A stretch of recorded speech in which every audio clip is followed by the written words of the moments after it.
Hi everyone, Frank Starling here. Today I wanted to talk about this dash cam that I picked up from Amazon. I've heard a lot of stories about crazy things happening, people getting cut off and brake checked, or being charged for a collision that really wasn't their fault. It really is a crazy world out there. So I decided to go ahead and get a dash cam, install it in my car, and just leave it up, as an extra insurance essentially. I leave this camera plugged into my cigarette lighter, and it automatically turns on when I start my car. So I'm going to bring you through a startup on this camera. So the red light turns on, and then the Dexors screen pops up, and now we're live and recording. That's it. So this camera is one of the easiest to install, hands down. The camera has a lot of great features, especially for a low-end model, and the configuration straight out of the box was perfect for me. I didn't have to sit down with the instruction manual at all, so I was very happy with that. Coming pre-installed as a configuration on this camera are the voice recording, so you could hear screeching tires or yells on your camera. It automatically comes with the recommended 3-minute loop. I've done a lot of research, read a lot of forums. Everyone recommends recording a 3-minute right-over loop. It also comes with this G-Shock technology, which upon impact, it locks the preceding loop and saves it automatically on your memory card so that it will not be overwritten. So I was really happy to see that all of this was already pre-configured on my camera, and they are configurable if you want to change those settings. Personally, I don't, but if you have your hesitations about recording your audio on the vehicle, you can shut that off. So to walk you through some of the features and functions of this dash cam,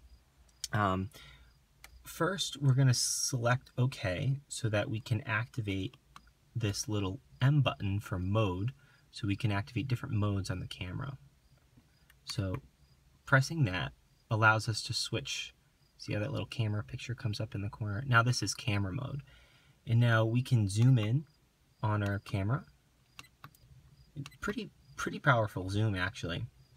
And then pressing the OK button takes a picture, snaps a picture for us. And so now if we press the M button again, we can go through some previous footage that I've taken. So this is a video clip, another video clip that I took. So this is really useful and helpful if you got into an accident and you wanted to show a police officer what just occurred. It's really nice that you can have automatic playback on your dash cam, so that you can immediately pivot on your memory card to where that clip was and show your police officer, whoever, keep it for yourself, what actually just occurred. And then if you press the M button again, it goes back to our video recording. And it's pretty intuitive. I really like the setup of this. All of these features are very easy to use. It might be difficult to tell on this screen, but there's a 3 with a little circle around it, meaning that we're in a 3-minute loop cycle. And in the actual video recording section as well, you can adjust your zoom. Now I have it set up to 1 magnification, because personally I think what's most important is a wide angle view of the road. I'm concerned if someone's coming from the right or coming from the left, and I want to be able to capture that. So I've left it at this wide angle zoom, and the camera actually does a really good job. You can see there's a good amount of room on this side of the road and on this side of the road, and it captures all of that. So I'm very happy with this setup. This other button up here gives you all of your options for this camera. And again, it's pretty intuitive. Your loop recording resolution, date stamp, G sensor, it's all here. And then pressing this button again, this little list button, brings you back to your main screen. Then you have your power button over here. So to recap, these are basically your pilot buttons. They allow you to navigate different menus, select which item you want with OK button. These are really your two buttons that you're constantly going to be pressing. This is your options button. This is your mode button, which will bring you into video playback, photo mode, and video mode. Very intuitive, very easy to use. Critiques of this camera are, if we go into our, let's go into our, I'm gonna have to press this again. Go into our playback mode, which will be 1 second. You can see that there's some shine or some glare in some of, maybe that's not the best example. Over here, there's some glare in the video.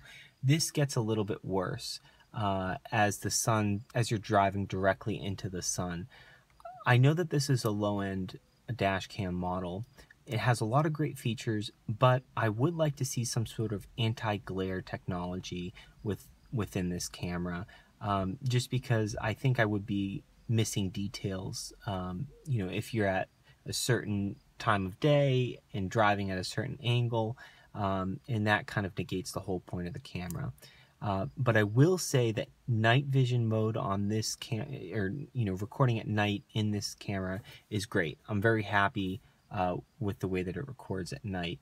But the one thing that I've noticed about this camera is that it is like predisposed to glare. Now to walk you through my setup, I just want to show you, I have, it comes with a little mounting suction cup, very easy to use, but of note, this little dial, it basically has gears in it, and it only allows you to pivot your camera at incremental angles. So let's say, you're at a 60-degree angle, you can only pivot it next at a 50-degree angle and a 40-degree angle. And the reason why I mention that is I like to have a little bit of my hood on the footage so that you can reference yourself how close something is to your car. Otherwise, you don't know if you're looking way out in the distance or right in front of your vehicle. And I would have liked to make a more of an adjustment so that you won't be able to see my dashboard, but just the tip of the hood of my car. But that wasn't within the, the range of tilt within this little tightening button here. So that's one thing that I would have liked to improve, a more smooth and gradual transition to lock your camera at multiple different angles. So here's my power button. All it is a single AC port that comes down and plugs right into my AC adapter. I leave that plugged in all the time, and it's good to go as soon as I start my car.